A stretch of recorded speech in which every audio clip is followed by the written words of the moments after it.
I'm Sherry Wolf here with Susanna Deli, Lamis Deek, and Michael Letwin. We want to talk about the National Lawyers Guild sponsored tour of or delegation to Egypt recently, and just what was the purpose of this delegation to Egypt? The purpose of the delegation was to bring lawyers, activists, and scholars who already have been involved in work surrounding the Middle East and with already sort of an analysis that was supporting the goals of the revolution, to go to Egypt and meet with a broad range of activists in civil society, through grassroots organizations, youth organizations, in a wide academics, in a wide spectrum of politics, to learn, I think, more intentionally about the revolutionary process taking place, what it means for the future of the region, or what it means for us trying to also build our own movement here in the United States, and also, and more importantly, to seek out information, evidence, really sort of do an investigation of how the United States government has been complicit in, firstly, human rights violations that have occurred under SCAF's leadership, also under the Mubarak regime, to see the ways that the Egyptian military has been armed by U.S. corporations and other private corporations, so that they can continue this sort of systematic terror campaign against protesters, and also look at sort of the policies, the political policies where the United States kind of has been complicit in sort of backdoor sort of maneuvering of the various powers there, and look at also the economic policies that are part of this relationship between the Egyptian military, the U.S. government, the Egyptian elite, and also the global elite, and how those policies have devastated many aspects of Egyptian society, very much in the way that they have devastated other parts of the world. But what we see in Egypt is probably one of the most important examples of people rising up against these economic and social and political injustices. And so it was very important for us to both study it while simultaneously solidifying relationships that we've had for a long time, to understand what's going on the ground, to get a better understanding about how we can then in the United States not just work in solidarity with them, but it's sort of our understanding that what happens in Egypt is important to what happens in the United States, and what happens in the United States is vital to what's happening in the region. Egypt having always been strategic importance to the United States and the United States' interests in the region. And many of us who've been following the politics of the region for a long time, when the Egyptian uprising began, we were looking at it differently than let's say your average Occupy organizer was looking at it. We understood really what it meant to overcome decades of fear. Right. We understand what it really meant.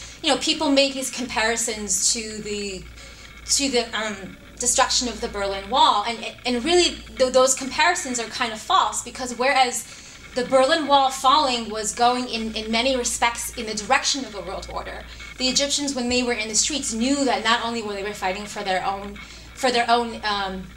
sort of national liberation in their country, they knew that they were also marching against a world order, because they knew that the United States was very much a part of why they've been suffering for these decades. And that's connected to U.S. interests in the region, which includes Israel's security, and includes sort of this relationship that the U.S. has with Saudi Arabia and their other allies in the region. Lamis, can you give us an idea of who were you meeting with and what were some of the findings? And you guys should. Well, it was a very diverse kind of meeting, and it included everything from activists to legal workers, legal organizations, people who did work around political prisoner issues, torture, various representatives of the different sectors in Egyptian political life, from the Islamists to the leftists to the socialists, to so organizers, activists, attorneys, various institutions, think tanks of sorts. So it was a very diverse meeting, labor unions, labor leaders. So it was a diverse meeting, and some of us focused on certain areas. There was so much that Suzanne and Mesa had organized for us, and each of us, not each of us, but each handful of us kind of took whatever our focus area was and really honed in on that.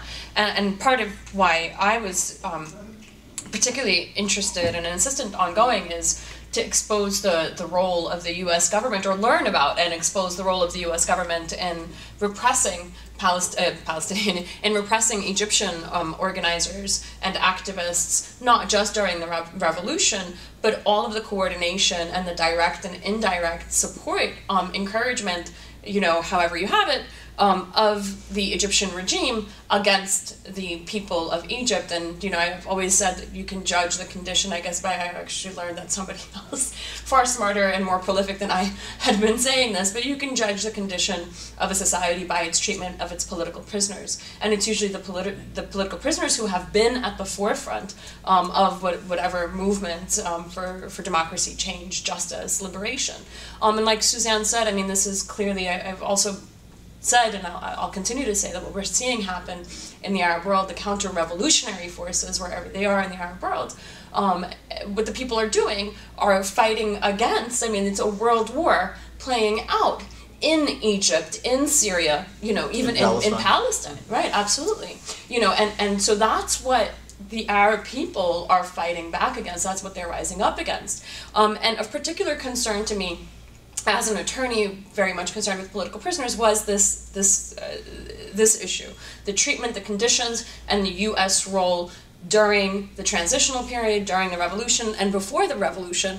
And what we saw across the board, and what we had learned, was that the U.S. government took a very direct role in encouraging the clampdown and the repression and the imprisonment of various sectors of Egyptian society and Egyptian movements, from the labor unions to the students to the women and whatnot. And how is it relevant to us? Certainly, it's the foundation of any true, global social justice movement. But with regards to Americans, it's critical that people understand that although our government paid a lot of lip service to the Egyptian revolution, what was happening was that they continued to directly and indirectly direct SCAF in their continued repression during the transitional phase, and even now, of the Egyptian people. And that's relevant because as Americans, in order to be able to democratically participate in our political processes, we need access to this information.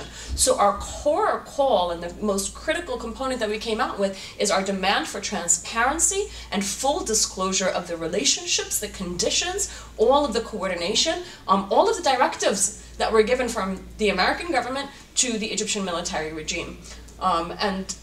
So it's important that people know this, and know that, yeah, great, even if you didn't like Arabs before you were inspired by the revolution, what's happening is a detriment to both us in the US and Arabs throughout the Arab world, of course. In Palestine, this is directly relevant, and the Egyptian people. And we're all suffering the same repression. To one degree or another. It's not, in Egypt and Palestine, people are suffering much greater repression, obviously, than we are in this country, political repression. Yet, the same tear gas, the same force, to one degree or another, is being used against people all across the world by the same forces, the same world order. And so when somebody gets shot with a tear gas canister in Oakland, it's the same tear gas that people have been shot with in Palestine or in Egypt.